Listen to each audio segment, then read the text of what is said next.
Ladies and gentlemen, good day and welcome to the P.N. Gadgil Q2 and H1FY26 earnings conference call hosted by Motilal Oswal Financial Services. As a reminder, all participant lines will be in the listen-only mode, and there will be an opportunity for you to ask questions after the presentation concludes. Should you need assistance during this conference call, please signal an operator by pressing star then 0 on your touchtone phone. Please note that this conference is being recorded.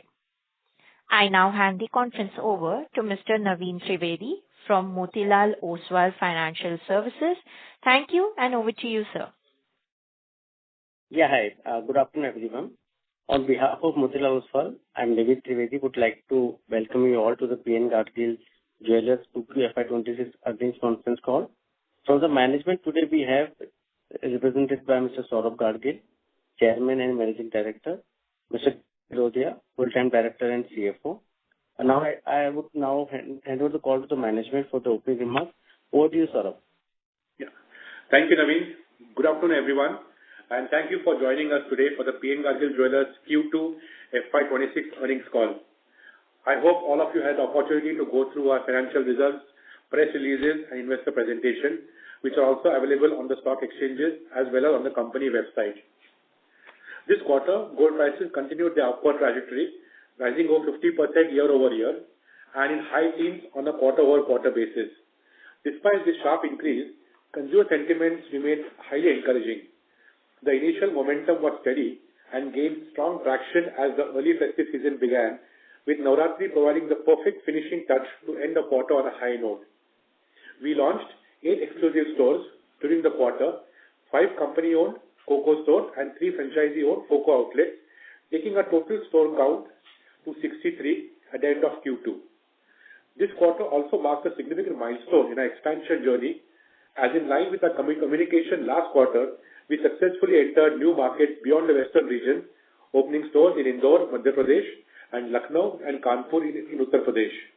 Our teams carry out extensive research in selecting these locations, and we strongly believe that these new outer Maharashtra markets will play a pivotal role in the growth playbook going forward. For H1 of FY26, our consolidated revenues from operations stood at 3,892 crores. Gross profit came in at 484 crores, up almost 77% year over year, reflecting an improved product mix. EBITDA was 266 crores, registering a growth of 101.3% year over year, while net profit rose to 148.7 crores, higher by 101.6% year over year. The net profit margin expanded to 3.8% compared to 1.9% in H1 FY25. The company delivered an exceptional performance in this quarter, driven by healthy growth across all categories, retail, e-commerce, and franchisee segments. Early festive demand, particularly during Navratri, resulted in record-breaking sales of 428 crores, an exceptional 16% rise year over year. Our Q3 has already started on a very high note, with the Dussehra and Diwali sales setting new records and extending the overall sale for the month of October to over 1,800 crores. We expect this strong trajectory to continue and remain confident for the year ahead. Our pan-India expansion program is progressing well, with around 13 to 15 new stores planned in the second half of the year. Having already entered Uttar Pradesh and Madhya Pradesh, we are now exploring additional opportunities in Bihar as a part of our broader vision to become a pan-India leading brand. We remain on track to achieve a target of 76 to 78 stores by March 2026. With that, I would hand over now to our CFO, Kiran Firodia, who will take us through the financial results in detail. Thank you, and over to you, Kiran. Thank you, Saurabh, and good afternoon, everyone. I'll now walk you through the performance highlights for Q2 financial year 26. For the quarter, consolidated revenue from operations stood at 2,177.6 crore. Gross profit rose by almost 91% year over year to 258.1 crore, with the gross margin expanding by 510 basis points to 11.9. EBITDA grew by almost 117% to 142.9 crore, reflecting an EBITDA margin improvement of 327 basis points to 6.6%. profit also surged by 127% year-over-year to 79.3 crore, with the net profit margin rising by 190 basis points to 3.6%. Our retail segment, which accounts for around 72.2% of total sales, continues to be our largest growth engine with a revenue growth of 29% year-over-year, with an EBITDA margin of 9.1% and PAT margin of 5.1%. Beyond retail, both e-commerce and franchise segment delivered strong performances. E-commerce revenue stood at 133.5. Sir, sorry to interrupt. Your voice is breaking. Am I audible now? Sir, you are audible. Can you come again, please?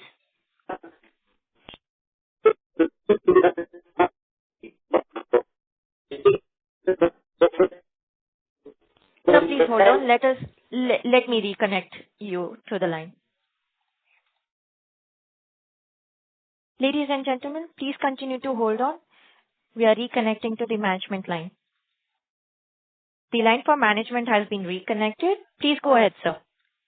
Yeah, apologies for technical error, but now I'm hopeful that you people are able to hear us clearly. Yes, so e-commerce revenue stood at 143.5 crore, registering 113% year-over-year growth, while franchise revenue rose to 340.8 crore, reflecting 105% increase year-over-year. On the customer front, engagement continues to strengthen. Our transaction volume were up by 18% with an average transaction value of rupees almost 1 lakh. Footfall grew by 20%, supported by a conversion rate of 93%, demonstrating a sustained consumer interest even with the rise in the gold prices. Festive sales played a major role in driving growth, highlighted by record sales of 428.1 crore on Navratri, marking a 66% increase over last year, underscoring strong festive momentum. We also saw a significant increase in the studded jewelry mix, taking the stud ratio to 9%, reflecting a clear shift in the consumer preference toward more design-led aspirational products. At store level for H126, our per store revenue stood at 61.8 crore and net profit at 2.4 crore per store. During the quarter, we further strengthened our retail presence in Maharashtra with the launch of our flagship store in Dadar, Mumbai, a key milestone that strengthened our brand visibility in one of India's most prominent jewelry market. Our flagship event, Mangalsutra Mahotsav and Penjan Mahotsav, received a record customer participation and contributed meaningfully to the top line growth. Looking ahead, we are optimistic about sustaining this growth momentum while the upcoming wedding season expected to drive strong consumer demand.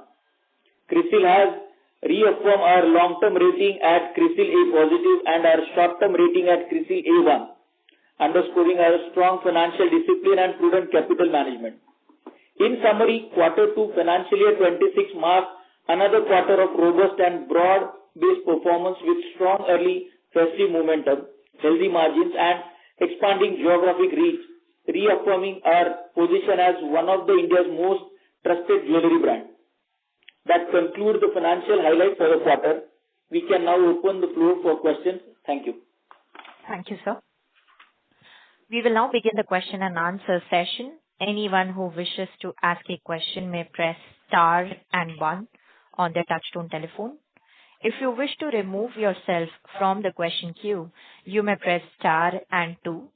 Participants are requested to use handsets while asking a question. Ladies and gentlemen, we will wait for a moment while the question queue assembles.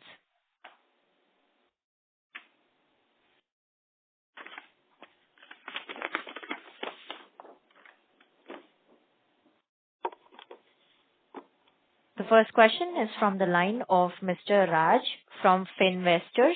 Please go ahead. Congratulations on very good set of numbers, sir.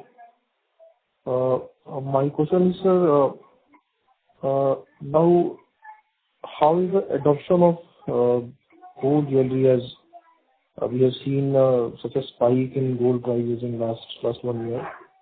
So when do you expect to come to those kind of volume growth in the business? Raj, thank you for your question. And this has been spoken for quite some time now, the impact on high prices on consumer demand. And we have seen that in spite of these high prices, demand remains buoyant. Diwali, the entire festive season has been a record-breaking season. Value growth has been enormous, as you see from our numbers. But we have also seen positive volume growth at the company level. The consumer interest in jewelry remains strong, and now with the upcoming wedding season, in the month of December, Jan, the road looks pretty positive. All in all, the rising prices had no impact on consumer demand. Both investment demand and jewelry demand have been strong as we speak.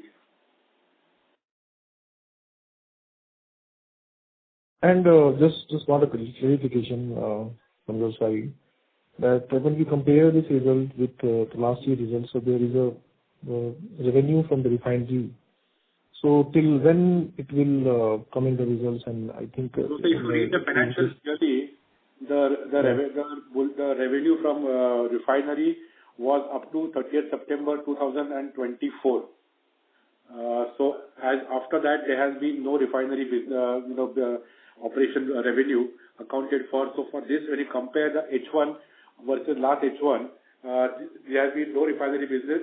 But just to put you a thing on quarter-over-quarter basis, as quarter ended September 30th, 2024, the refinery business was around 350 crores, which now is zero in this quarter.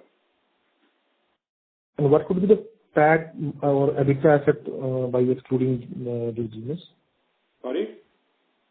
What could be the PAT or EBITDA effect after excluding this business from our right now main business?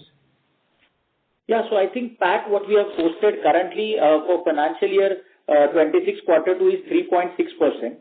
And that is, without considering the refinery sale. So that you will see in coming few quarters as well, that we will definitely try to maintain our PAT levels with the same margin. Okay, so from next quarter onward, this refinery business will not be accounted for. Correct. So this is last quarter. This is the last quarter wherein you are able to see the comparison of refinery sale as compared to last year H1. Now onwards, there is completely apple-to-apple comparison. There is no refinery sale you will see from quarter 3 onward from last year as well as this year. Oh, fine, sir. Fine clarification, sir. And so, sir, on EBITDA margin percentage, so our larger peer, I see they having substantial EBITDA margin. So we have doing a EBITDA margin of, I think, 6.5% or slightly above. So what is your take on the EBITDA margin, and what lesser we are doing, or how better they are doing, how far we are from them? Yeah, so EBITDA margin also consists of retail and non-retail. In case of retail, our EBITDA margin is almost 9% plus, and at company level, our EBITDA margin, we are improving on quarter basis. So this improvement you will see in coming quarters in the same pace. We are hopeful that we will continue the same margin level for next balance portion of the financial year as well. Okay. So thank you very much, sir. And after all, even having the spike in the gold prices, these numbers are very good, excluding the Chinese number. And I hope the same momentum will continue for the rest of the year. Thank you, sir. Thank you. Thank you. The next question is from the line of Mr. Ronit from Fin Avenue. Please go ahead. Hello, am I audible? Yes, sir. Please go ahead. Good evening, sir. Very congratulations on your great result. My question is, can you share the number of active customers you have in your schemes, such as this Future Plan, Dajika the Promise Plan, Golden Gain, and Swama Lakshmi Labh Plan? So we'll share the entire detailed list with you. I don't think we have the list right now, but in value terms, we can share you the total amount collected in value under these various schemes which are spoken about, because these finally all lead to purchase. They all convert into jewelry purchases at the end of on the expiry. Okay. In terms of the value in these schemes. So I'll explain. So as on September current financial year, we have a golden gain plan of almost 53 kgs and Suvarna Labh Lakshmi plan is almost for 63 kg. So totaling 115 kg, which is completely hedged on the MCX. So there is no risk in terms of whatever plan we are currently running in our company. Okay. And what percentage of sales that would contribute to? Yeah, so definitely, these things are, since both the schemes we have launched this financial year, so definitely. So total contribution would be around 10% from this scheme because we have that schemes in quantity and schemes in value. So the total sale from this would be in a tune of around 700 crores, which would be on the range of around 7 to 8% of the annualized sale. Okay. And sir, one more question. What would be your guideline for the coming 2 to 3 years? So the guideline which I mentioned in terms of store expansion, we already said this in the last call also that we are looking at targeting around 78 to 80 stores by March 26, and then we'll be adding another 33, 35 stores in the next 2 years. So by end of March 28, the company aims to reach 150 stores, which will be a mix of franchisee, company-owned stores, and both the PNG traditional store and lightweight jewelry PNG lifestyle store. So that is what we have been. The guidance has been, and we are on track for that. As we mentioned, update we should be reaching around 78 to 80 stores by end of March 2026. Okay. Thank you so much, sir. Thank you. Thank you. The next question is from the line of Mr. Nitin Jain from Fair Value. Please go ahead. Hello. Yes, sir. Hello. Yeah, Nitin, go ahead. Can you hear me? Yes, sir, we can hear you. Yeah, thank you. Thank you for the opportunity and congratulations on a great quarter. My only question is the stores that we have opened outside of Maharashtra. So post their festive season, what kind of traction are we seeing in the stores? Thank you. So we have launched 3 stores outside Maharashtra and Goa. 1 has been in Indore and 2 have been in Uttar Pradesh, Kanpur and Lucknow. All the 3 stores started on a very positive note with the festive season around the corner. And post that, they are doing performance in tune with the overall market. So as per the target which we have set for the stores are on track. And both in terms of footfalls and conversion, the stores are on track to be able to achieve numbers which we have projected. Right. And also in terms of break-even, they are following the trajectory of the Maharashtra stores. So we had said that we'll be needing another 3 months more for state stores to outside Maharashtra. So we had said 15 to 18 months for stores in Maharashtra and 18 to 24 months for stores outside Maharashtra. So, we don't see any deviation there. The stores are on track. The response has been positive because for us, the main criteria is the footfalls in these new stores in the geography outside Maharashtra, and the footfall have been strong. So that's a strong indication that, we should be able to guide and achieve what we have been, seeing in our past calls also. Sure. That's very helpful. Thank you. Thank you. The next question is from the line of Mr. Dinesh Kulkarni from FinSight. Please go ahead. Hello, sir. Am I audible? Yes, sir. Please go ahead. Okay. Thank you very much. And really great set of numbers. Sir, my question is, okay, I know we are adding quite a few stores in Maharashtra and around nearby states. But do you think have we captured the whole of Maharashtra yet, or like what's the plan for the next 3-4 years? Okay, like are we fully penetrated in Maharashtra and then it's good to go for states outside this region. Like how good we are in Maharashtra itself, sir? If you could explain something on that. Yeah, thank you. So see, we have always mentioned that Maharashtra is a fast-growing state and newer pockets are always coming up. So in spite of our expansion outside Maharashtra, we always have an eye on Maharashtra. That being said, even in our existing for next 2 years growth, we have always targeted 10-15% of the stores to be in Maharashtra.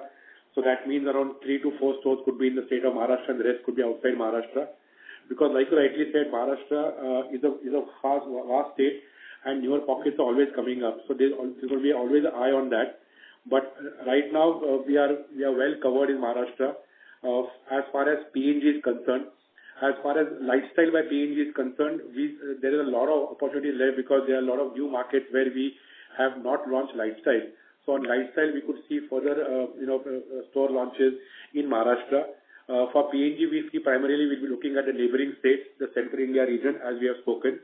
But the objective will always be that, starting stores where we feel the market is there and where the market is currently underserviced and there is potential for us to enter that market. So our market research and our sales team are always on the lookout for such new areas. Okay. Sir, like as you discussed previously, like say if the gold prices remain so high, which we know, say above 1 lakh rupees, do you think the kind of volumes I know the festive season definitely boosts and helps the wedding season and festive season, but so like over a period of time, if the prices remain so high, have we done some kind of a sensitivity analysis? Like, okay, like say assume the prices remain so high for the next 3-4 years, assuming the uncertainty around the global financial markets. Do you think the volumes will still hold, or do you think there will be a decline in the volumes? See, the entire profitability of the industry is based on value, because your making charges are a percentage of the value of the entire the gold cost. So as long as you are being able to grow in terms of absolute value, your income is going to keep on growing, and that is what we have seen also happening in this space. But just to add to your thing of gold prices going higher, in India gold is not just jewelry or fashion; it's also emotion, it's a religion, it's a part of a tradition. So people are using old gold as a currency to buy new gold. So today almost 50-60% of the entire jewelry purchases, wedding shopping is happening to old gold. So that is ensuring that the volumes are also intact and the margins from the making charges are on the positive side. So I think we don't see any pressure in terms of these prices. People always look at gold as an appreciating asset, and it's not just an investment; it's an emotion. So I think from that perspective, the numbers should not see a concern even if prices go up. Okay, sir. Thanks for those answers. So just 2 quick suggestions which I have, because I'm a customer as well of the stores. I recently visited quite a few stores in here, Pune, in Chinchwad area. One thing is, sir, when I'm searching PN Gadgil Jewelers, right, by default even Google still returns PNG Sons. I know, and it's a kind of a competitor today with us. But working on that, Google works on certain algorithms, and that's what we're working on. Google also works on the longevity. So that's the thing which we're already working on. This also has been said by some other customers. So duly noted, we're working on this. Yeah, and one more thing, sir. Like I'm also using the app as well, PN Gadgil app, and it's really not user friendly yet, because even though I'm having a user account, it's not allowing me to enter my details and log me in. Since there is some work needs to be done on that front as well. It is just a suggestion, from an investor customer. So please take. But the app today has been used by a lot of customers for making their payments and for browsing. But definitely we'll see if there is a bug and we will work on that. Yeah, it should be work. Thank you very much, sir. All the best. Thank you. The next question is from the line of Mr. Naveen from Motilal Oswal Financial Services Limited. Please go ahead. Yeah, Saurabh. Saurabh, if you can just give us some more sense about how has been the festive kind of trend. So October, if you can share about how has been the triple SSG work there. And also, since we are kind of a middle of the November, have you seen any kind of a deceleration in November? So, I mean, October had been a bumper month, and like we are also given a release to the exchange that we had the highest Diwali sales ever. Also, the entire month has seen record-breaking sales. We have crossed 1,800 crore plus in a single month.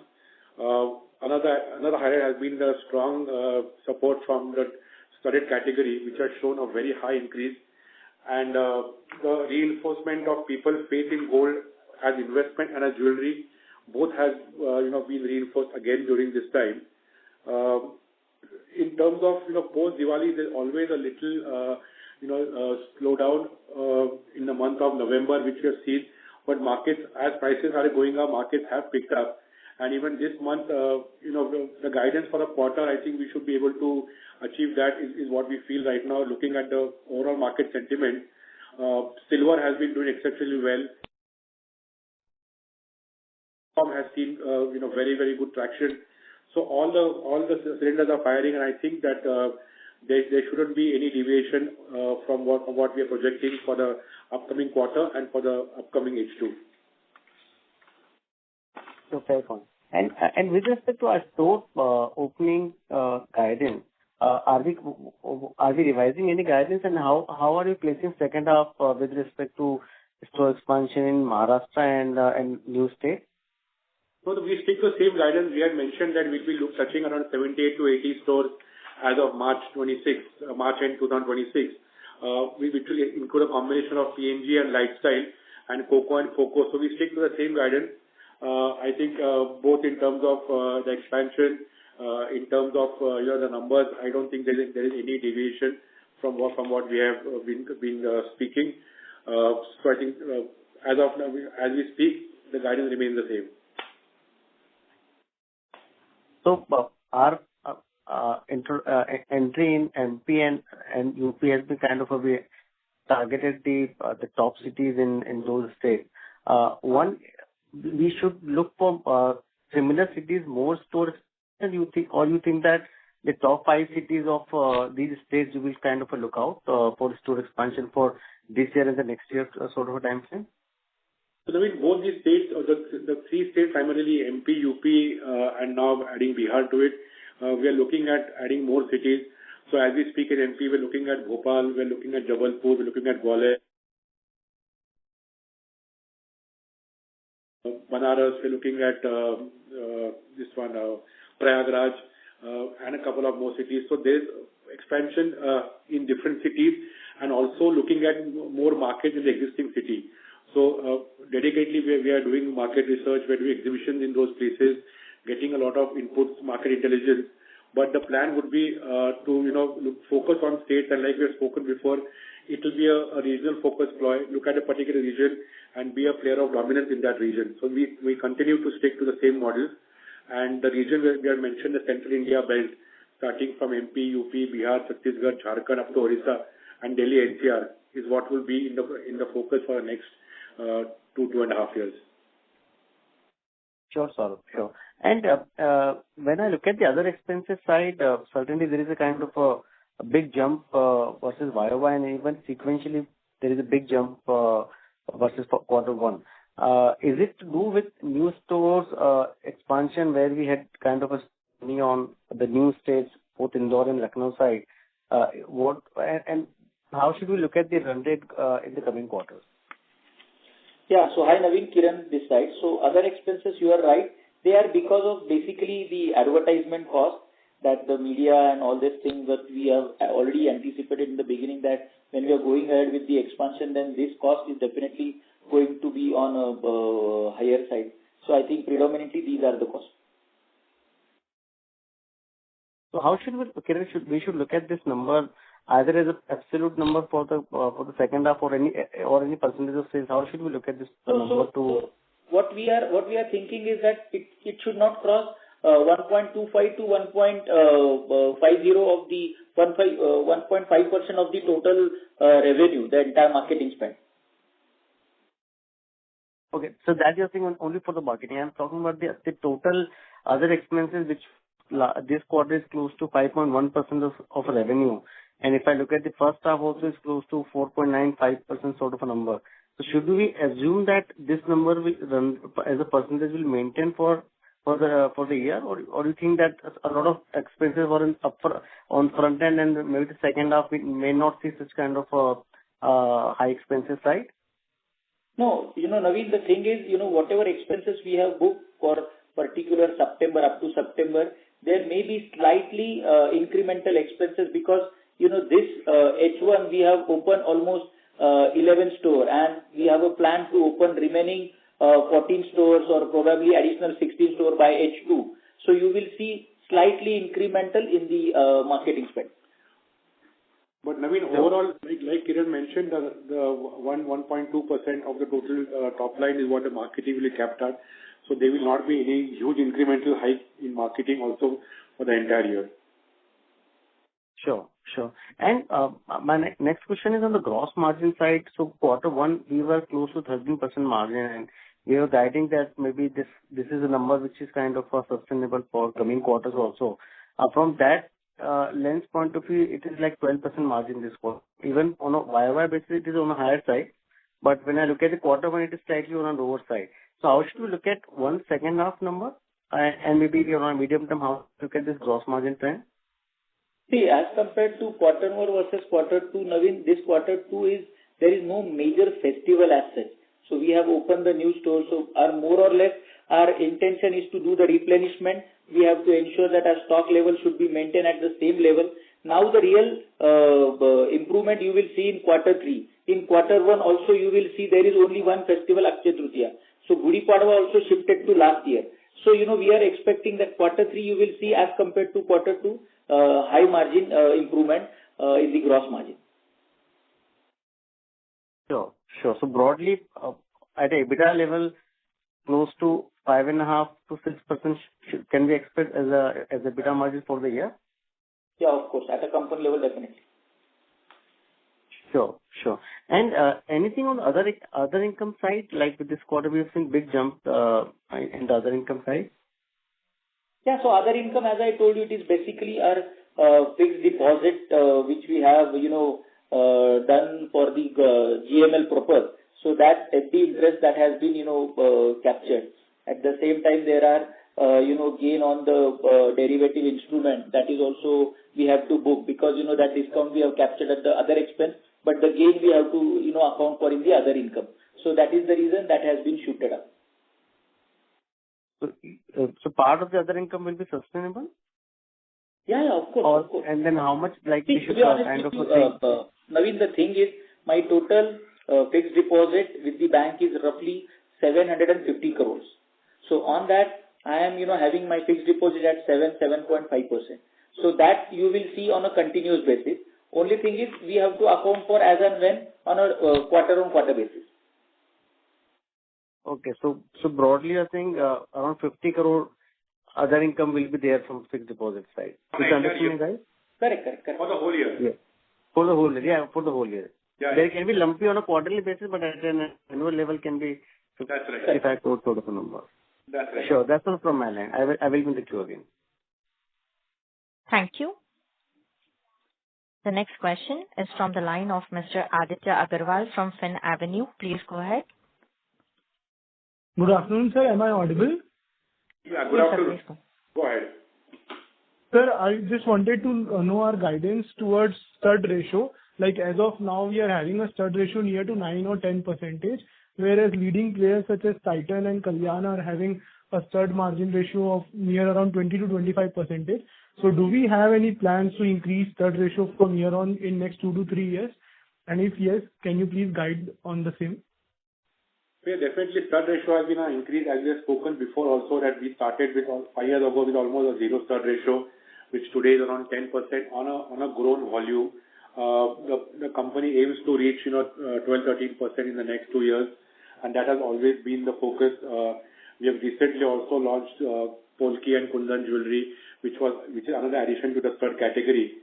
Colorstone jewelry also is doing well. So we are confident that the stud ratio will keep on growing. And if you have seen even the financials, the margin increase has primarily come from the higher sales of diamond and studded jewelry. So that's the area which we continue to focus on. Yes, sir. And sir, like our inventory, can we guide on the hedging policy of our company on the inventory side? Yeah, so we are doing 100% effective hedging on month-on-month basis.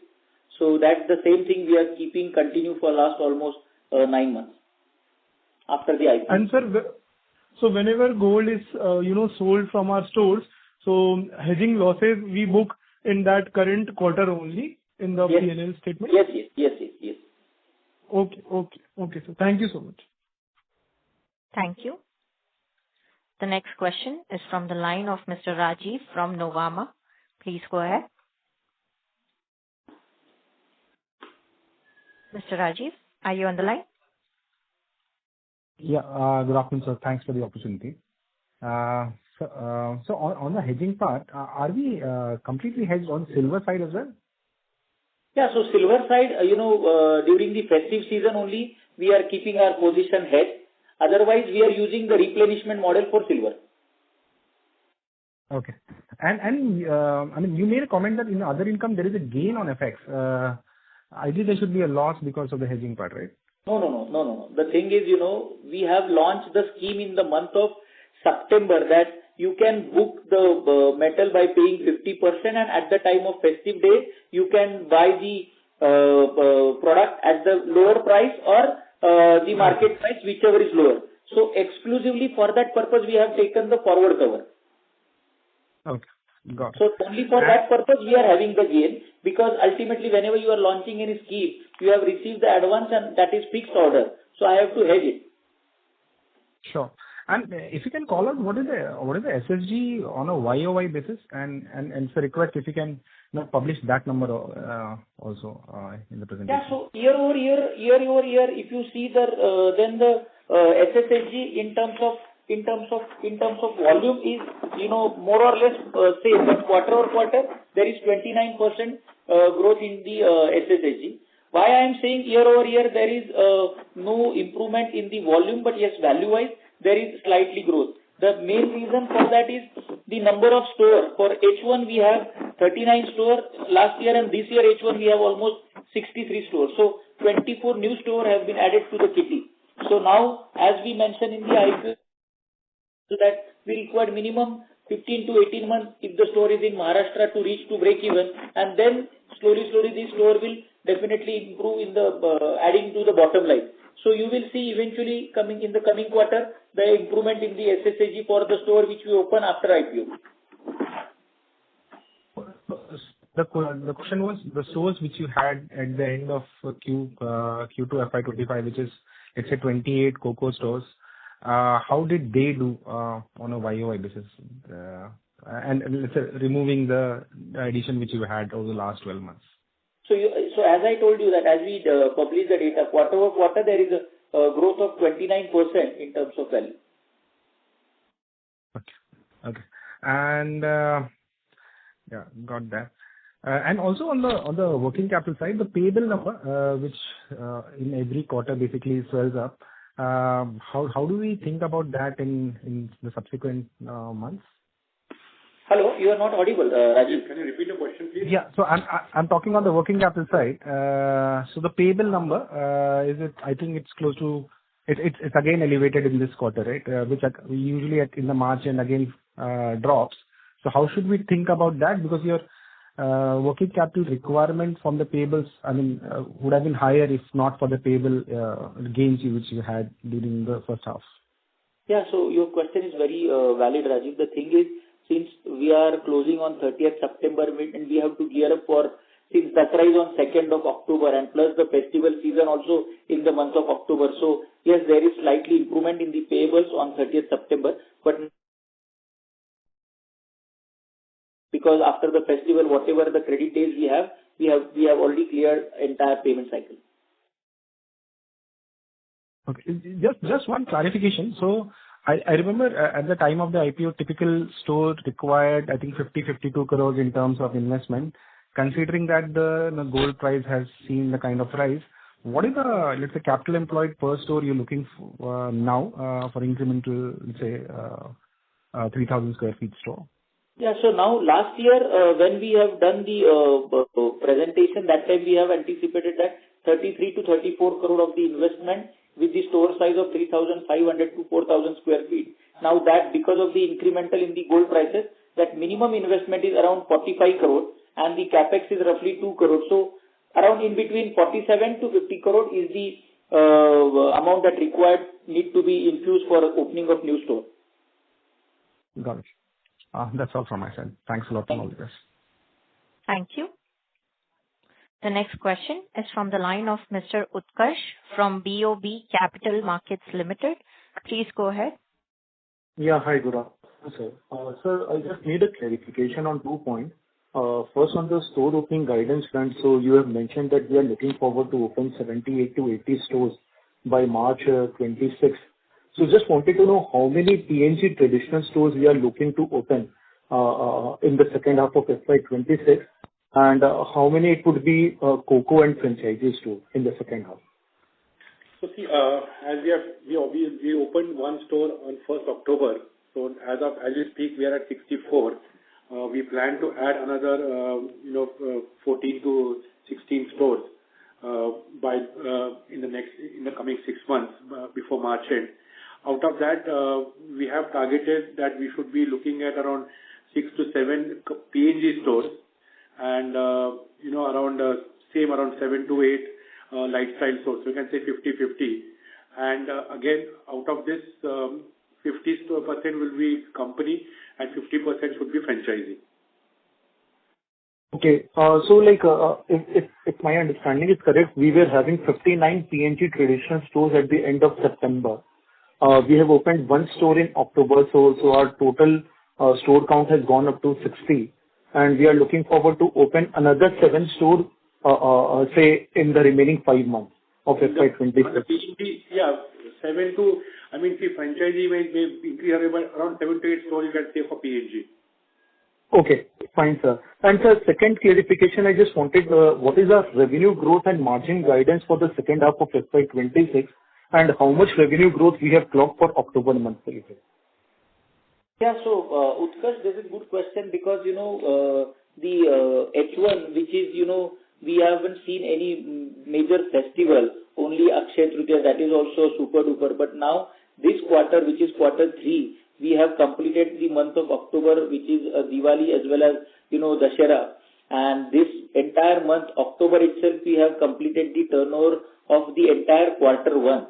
So now we are very much positive that, after the remaining 2 months complete, we can definitely reach around in between 3,000 to 4,000 crore for the quarter. And with respect to the margin, definitely you will see a great amount of improvement in the margin as compared to quarter 2. Okay, and sir, how much revenue growth we have seen in October month, sir, if you can specify? So see, October figures are not audited, but October the revenue would have been in the upwards of 1,800 crores. Okay, thanks a lot, sir. Thank you. The next question is from the line of Mr. Nitin from Fair Value. Please go ahead. Yeah, thank you for the follow-up opportunity. So my question is on the lifestyle format. If you can provide some more color on the break-even period required in this format and what kind of margins do we get here? So see, lifestyle is by name itself is a lightweight jewelry focused format. So the store size would be ranging in the around 1,500 to max 2,000 square feet. This could be on a high street or in a mall, catering to the working woman, fashion conscious, lightweight oriented customers. The inventory in these stores would be in the range of around 8 to 10 crores. And we expect that these stores should contribute once they mature to around 2.5 to 3 stock turns. So around 25 crores is what we expect these stores to reach at. The margins would range, in the range of around 20-25%. So while the gross margin at PNG or traditional store would be around 13%, the lifestyle would be in the range of around 20-25%. Kiran, you want to add anything more on this? Yeah, I think what Saurabh has mentioned is correct. So roughly a typical investment of 10 to 12 crore with the gross margin of around 20%. And with this, typically we say that 1 year or 1.5, that 15 or 16 months, that particular store will come to a break even.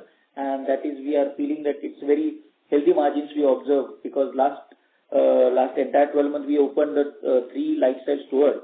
So they are doing predominantly good and they are already reached to their break even and one store already crossed the break even. So we are seeing good traction in the lifestyle as well.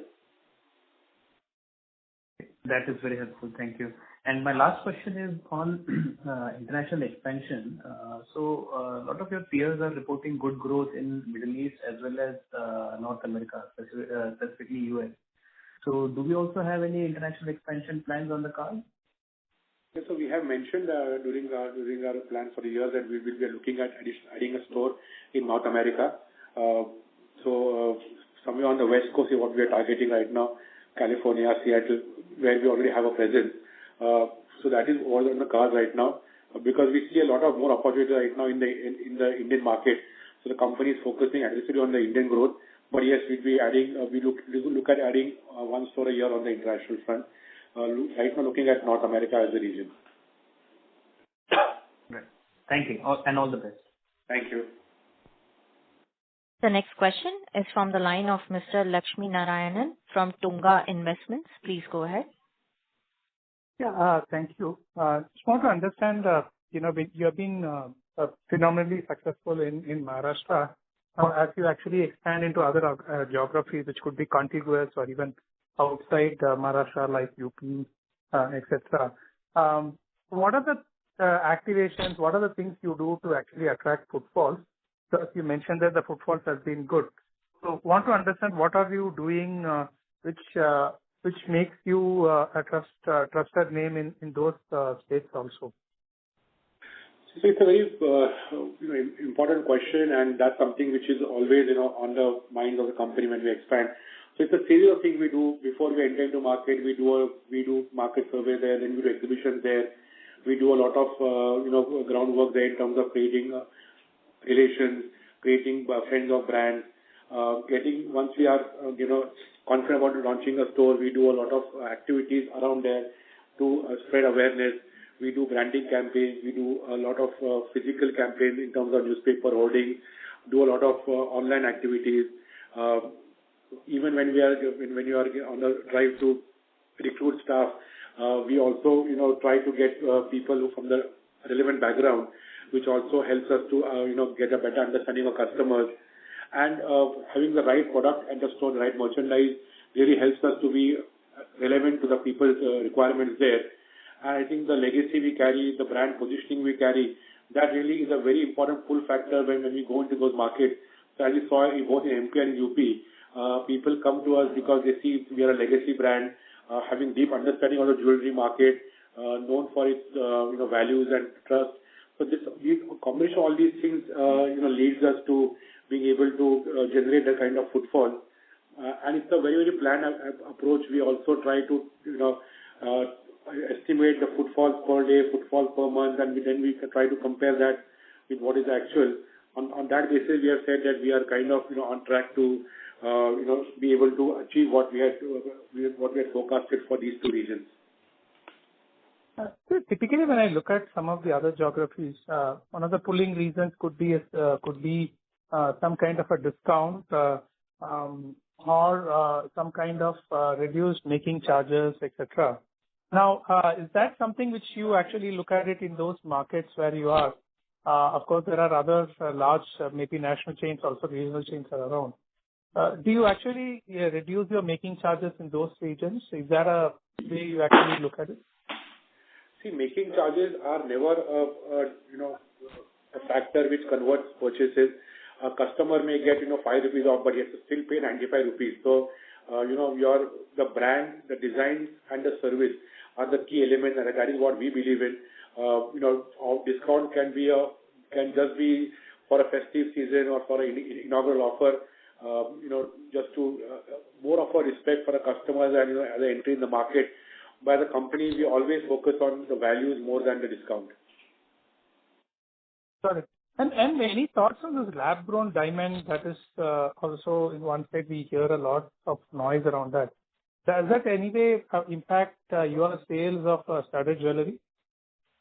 The studded jewelry sale has seen a very, very steady rise. There's been no pressure from lab grown. So as a company, we have not seen any pressure from the consumer side demanding lab grown. So as of now, there is no interest from the company to venture into that category. So one last thing, organizationally, we have been focused on Maharashtra. Now that we are actually expanding others, what changes at an organization level you have done in terms of management bandwidth so that the right steps are taken, and then in terms of if there is something going wrong, you can pull back. How are you risk mitigating these expansions? We are doing a lot of things on that front. setting up a store operations audit team, looking at increasing the merchandising team, looking at increasing the further, development, business development and exhibitions team, to being able to have a better control over your CRM and to get feedback from that, visit by our experienced senior professionals in those regions. A lot of these things are done, and I think that it's very important to be able to not just grow, but to be able to grow profitably and manage that growth. So one last question from my side. In your total tonnage of sales in gold, how much is actually traded in? Essentially, people are coming to recycle, and then how much is coming from those campaigns? You talked about some schemes which is around like some X number of kilos of gold. On the jewelry side, on the jewelry side, around 50% would be old gold, which is exchanged against new jewelry. The schemes, as you mentioned, around 8 to 10% of the entire volume comes from the scheme sales. And this 50 kgs of gold thing, is it? I mean, all of them coming from your own sales, or how much is coming from other places purchased gold?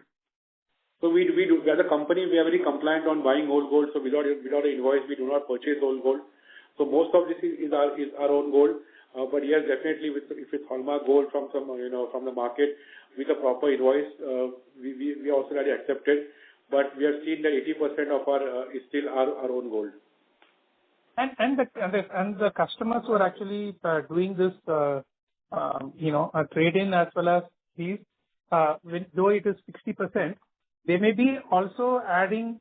I mean, they may be the same people who are actually buying more gold, right? So if you look at it purely for fresh gold purchases, would be how much?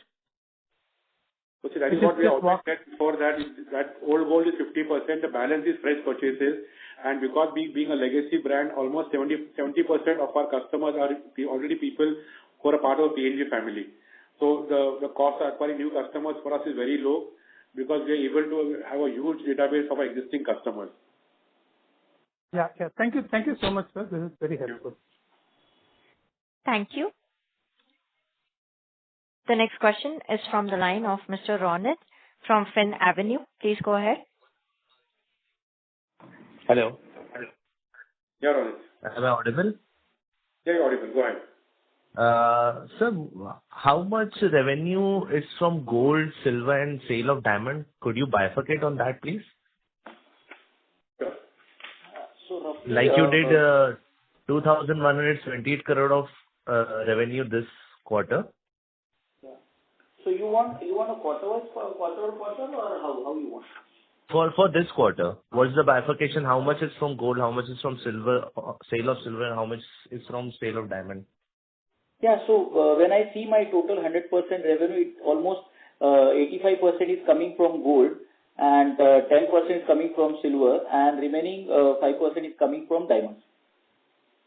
Okay. For diamond, we only mean the stone cost. The metal cost is included in the gold ratio. That's why when we say that we are around 10% studded, the 5% also is the gold component in that. Okay. Got it. So you can, so that is what the breakup is. Okay. And one more question, sir, I have. What's your update on the previous 2 stores, the lifestyle store you have opened? So both like Kiran mentioned before, we have total launched 3 lifestyle stores. One are already breaking even, 2 are on the path for it, and the sale what we're expecting in terms of being able to do 2 stock turns, we are on track for that. So the response is encouraging. We also had to do a little work on the merchandising mix. So that is what we have right now worked on. And looking at the way the brand is accepted by people, we are confident that the expansion ahead would definitely be fruitful and we'll be able to add to the PNG existing stores. Okay. Thank you, sir. Thank you. Ladies and gentlemen, that was the last question for the day. I would now like to hand the conference over to the management for closing comments. Thank you, everyone. We truly appreciate all the participants for taking our time to join the conference and for insightful questions. We hope we'll be able to address all of them to a satisfaction. If you have any further queries or would like to know more about the company, please feel free to reach out to our secretarial team and investor relations partner at X4B Advisory. Wishing all of you a great day ahead. Thank you very much. Thank you, sir. On behalf of Motilal Oswal Financial Services Limited, that concludes this conference. Thank you for joining us, and you may now disconnect your lines.